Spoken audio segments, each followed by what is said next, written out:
Hello, folks. This is JobBoardGeek, the podcast about connecting candidates and employers. I am Jeff Dickey-Chasins, the job board doctor, and today I'm here with my co-host, Steven Rothberg of College Recruiter. Hey, Steven, how you doing? I am doing well, and I'm excited. We have plenty of snow falling here in Minneapolis, and by the time this is over, we're going to have maybe 15 inches. Yeah, that really makes me so excited I could almost jump out of my seat. As if listeners don't already know, I'm a native Texan, and although I live in Iowa, after 25 years, I've still not adjusted to the concept of winter. But anyway, today we have a great guest, friend of both of ours, Alex Murphy of JobSync, who we'll be talking to shortly. But first of all, I just kind of wanted to jump back to a blog post that I put out on Job Board Doctor earlier this week. I went and looked at what had been going on in 2021. And I mean, it's been an incredible year. I mean, this was the year that we saw Stack Overflow getting sold for $1.8 billion. We saw all these different companies raising money. Eightfold AI raised $220 million. Beamery raised $138 million. We saw these acquisitions. PandoLogic got acquired. DHI sold eFinancial Careers. And a bunch of companies, like a little old company called ZipRecruiter, decided to do an IPO, and they made a lot of money. And I'm used to writing about this stuff, but I thought 2021, particularly after the preceding year, was kind of wild. What was your take on it, Steven? Yeah, 100%. I was looking at this a little bit earlier, and George LaRocque just wrote that 2019 was the year with the most investment money coming into TA Tech at $5.3 billion, which in 2019 we all thought that was astronomical. We have 3 weeks to go in the year, and we're at $17.5 billion. We're going to end up with probably 4 times the greatest total ever. That's just amazing to me. And strangely enough, absolutely none of that money has ended up with Job Board Doctor LLC. I don't know about College Recruiter, but it's been one of those years. But I do get to work with some really cool people. So, anyways, who knows what we'll be finding next year. So our guest today is someone that I've known for a long time. I had the pleasure of doing a presentation with him at a conference. I also had the pleasure of identifying him when I was doing a blind presentation over an Atlantic connection where I couldn't see the audience. And he asked me a question, and I said, "Is that Alex Murphy?" And he said, "Yes, it is." So this guest has a really distinctive voice. And so Alex of JobSync, welcome to JobBoardGeek. Thanks for having me. Much appreciated. Yeah, well, you can tell I'm excited. I'm just to get things started out, Alex, why don't you tell us a little bit about who you are and where you came from, like your sort of Spider-Man origin story, and then also, how did you get involved in the job board industry? What have you been doing in it all these years? Well, I was originally bit by a spider about 20 years ago, and was one of the co-founders at Job.com, the first version of Job.com before it was the cryptocurrency version that it is today. I had the great honor of working with some pretty awesome people back then, one of which was Thad Price, who's now the CEO at Talroo. Mm-hmm. So a little job board business in the middle of Virginia. I was there for about 5 years, left the industry, went to an e-commerce business to do a turnaround for a few years, and then came back and was working with Beyond, which is now Next, from 2008 to 16. Did a handful of startups, just trying to find something that had a lot of interest from customers, mostly encircling the talent acquisition space between 2016 and 2019, and started JobSync along with my co-founder from Rethink Data, John Bell, Mm-hmm. in 2019 as a joint venture, and really went all in on JobSync at the beginning of last year. And we're now about 33, 34 people located in India, Argentina, and the US, Wow. and working really hard to make the talent acquisition process a much more streamlined and improved experience for both candidates and recruiters. So, why? So, I guess why don't you explain for the listeners who may not be familiar with JobSync, what exactly do you guys do? I mean, what's your purpose for being, and how does this relate to job boards and recruiting sites? Sure. So, in a nutshell, what JobSync is we do workflow automation for talent acquisition, and that Mm-hmm. really starts at the very top of the funnel, which tends to be job boards. So we partner with all of the various service providers in the recruiting stack, if you will, or the recruiting funnel. So going from job boards and social media sites at the beginning to texting and engagement platforms, CRM solutions in the middle, to the systems of records that are the ATSs and so forth at the end. Mm-hmm. And we are an integration platform that sits in between those different solutions Mm-hmm. to automate the flow of data, generally candidate data, as it goes down through the funnel to accelerate what the experience is for both the candidate and the recruiter. So you imagine solutions like Indeed Apply, Zip Apply at the very top. What we do is we connect the system of record to get the application requirements out of the ATS and have those questions asked of the candidate wherever they are, rather than making the candidate leave the job board. Mm-hmm. We help the candidate, we help the job board control that experience, have the application happen on the job board. That increases conversion rates. That increases the return on ad spend for the employer. That makes the candidate experience tremendous. That removes a lot of manual processing work that recruiters would otherwise have to do. So we kind of think about it as like a win-win-win-win solution, right? Everybody's winning. The recruiter's winning, the head of talent acquisition's winning, the job board's winning, the system provider in the middle is winning, the solution system of record at the end of the process is winning, because there's just more activity and more acceleration, more speed in the entire process. Mm-hmm. Sounds like sounds like an easy sale, actually, right? Yeah, we don't really actually sell right now. We have more inbound demand to explore and use our solution than we can actually handle right now. So we're in the process of hiring. We got 2 new people starting on our team for implementations on Monday, Mm-hmm. and don't really see any kind of end in that over the future. Wow, interesting. Cool. So, so Alex, if I'm an employer, I can definitely see the use case, right? If I'm running an ad on ZipRecruiter, Indeed, some other place, it's much more candidate friendly for that candidate to be able to stay within that environment, right? They already have some level of trust with Zip. They have some level of trust with Indeed. They probably are already registered. And rather than sending them over to my ATS to have to register and enter a whole bunch of data that they've already entered, they can just maybe answer just the few questions that I, as an employer, might have that, say, Indeed doesn't already know. And so that's going to increase the number of applications that I get. It creates a much more seamless experience for the candidate.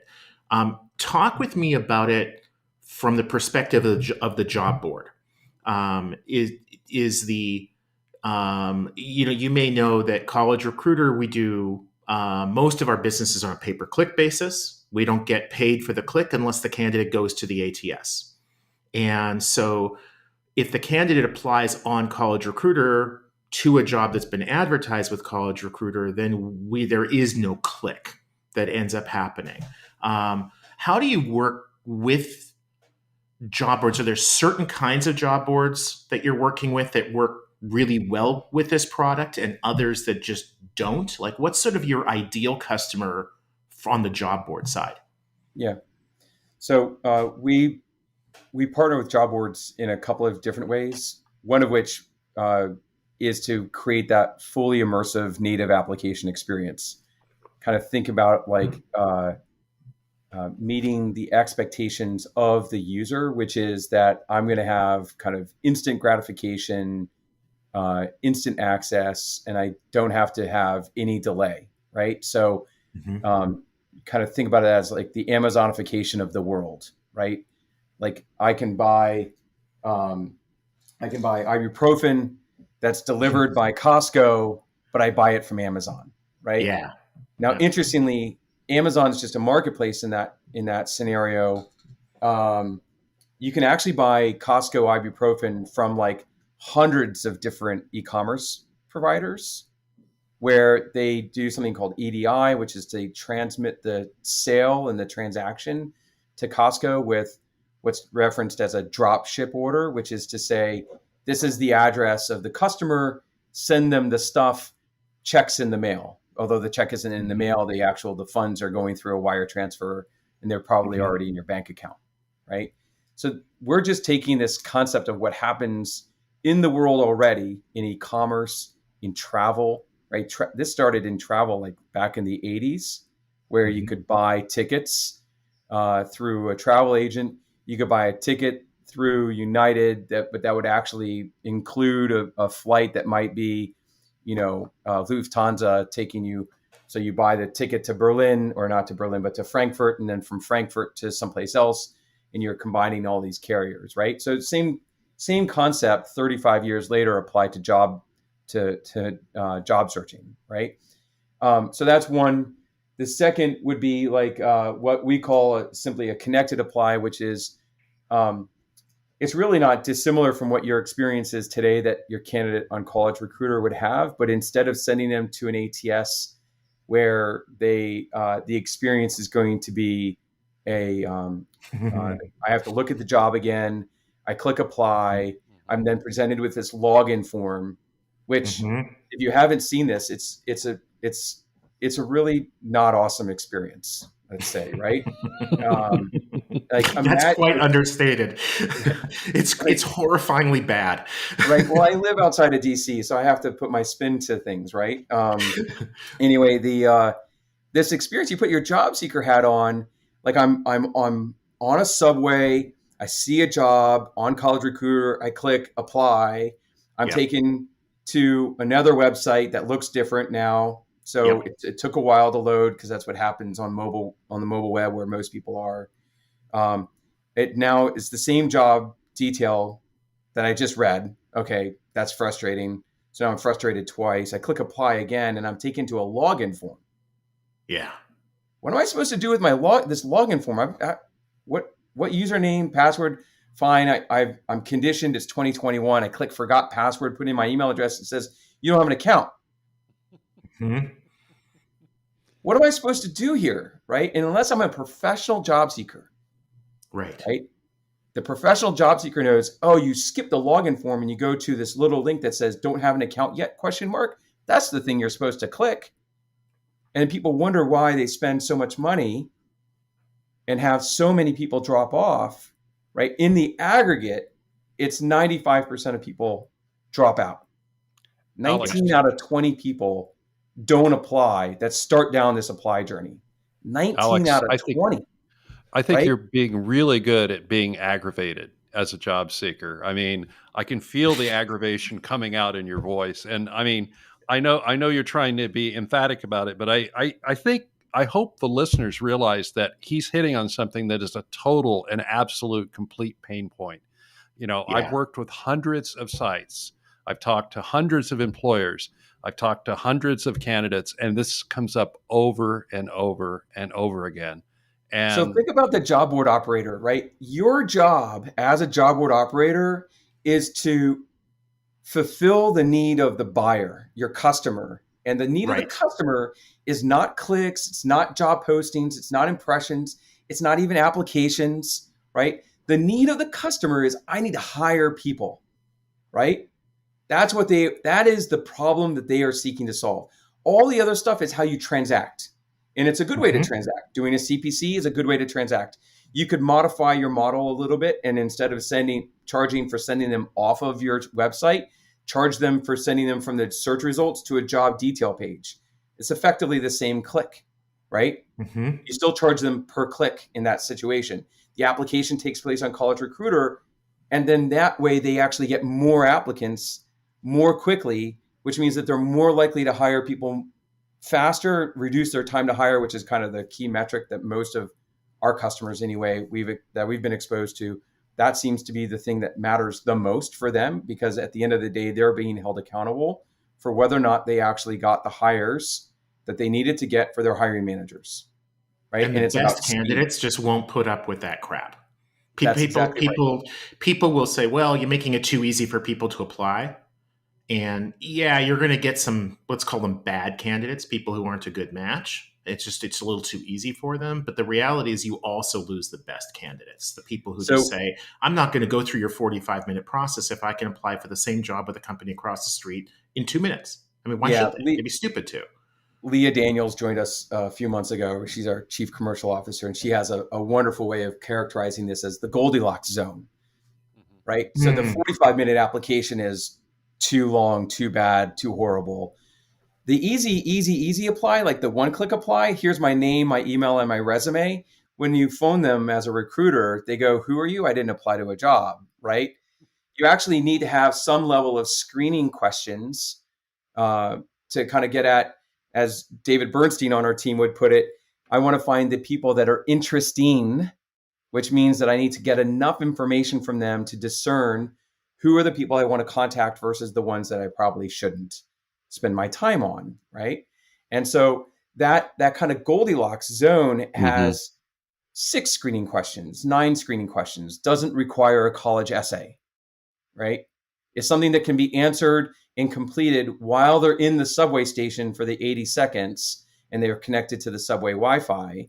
That doesn't require emailing a link, and now I've got to think about my dissertation for this application, which is one of 50 applications, which is a major thing most recruiters and employers don't really conceptualize. Is they go through the process of applying, they go functionally it works, didn't break, but they don't go through the empathetic process of applying. What is this life like for this candidate? And to your point, Steven, the best ones drop out first, right? You're going to be left with only those that could endure going through this terrible process. As I put it, the professional job seeker, the one that knows which link and how to go through and apply quickly, has everything at the ready, which probably isn't exactly the person that you're hoping to be introduced to. Well, Alex, I think that, I think you make a really strong case. And I remember the preceding version of this when it was Rethink, thinking, this is a solution that everyone in the industry has said we need to have, and it just hadn't been around. I think it's, in some ways, it's a great equalizer for job boards in the sense that, you talk about the large boards that have the one-click applies. With a JobSync as part of your ecosystem as a job board, you have essentially the same thing. But like you say, with a little bit of useful friction, which I think is really good. So, I mean, I'm kind of curious, apart from what you guys are working on right now, what do you see as, or what are you willing to reveal as being sort of the next step on what's going on with JobSync? What's a logical next step for you guys? Yeah. So as you noted, right. So Rethink Data was a major kind of jumping off point for what we were doing. The primary pivot that we made was around who our customer was.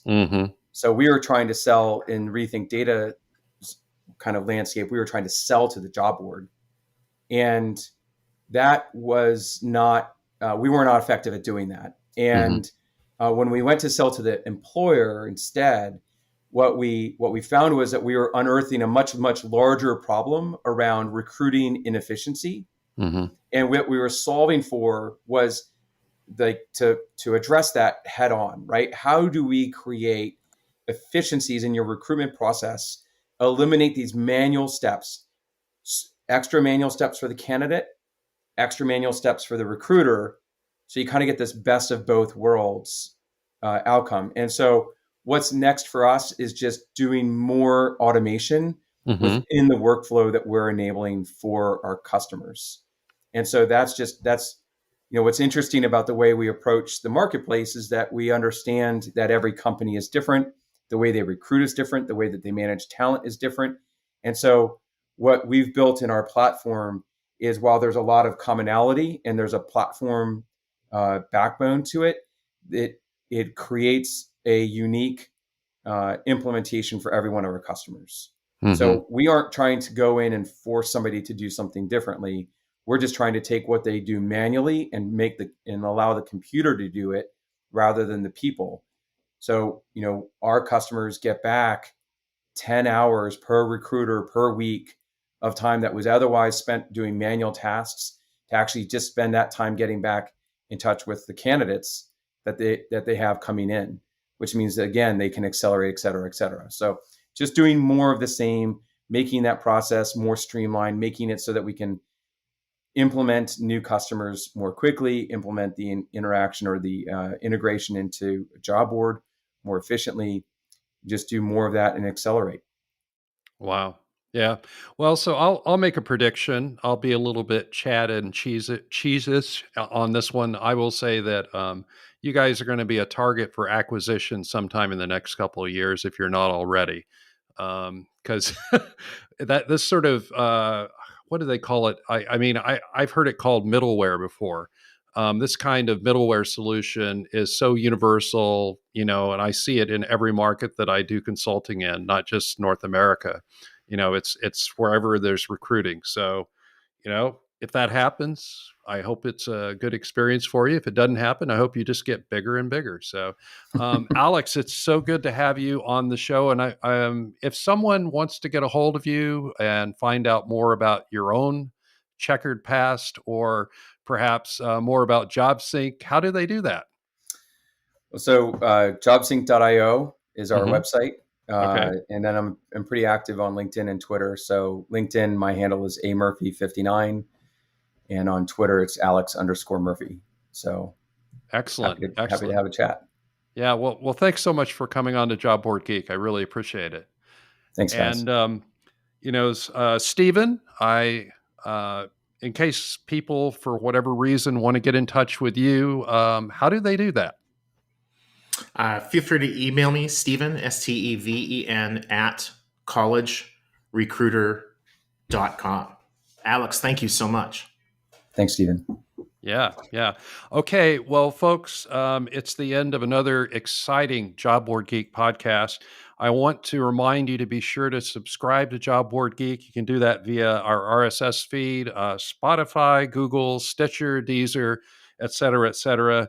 Yes, we are still working on getting Apple to sign us up. I think probably another week or so. We should be lucky on that.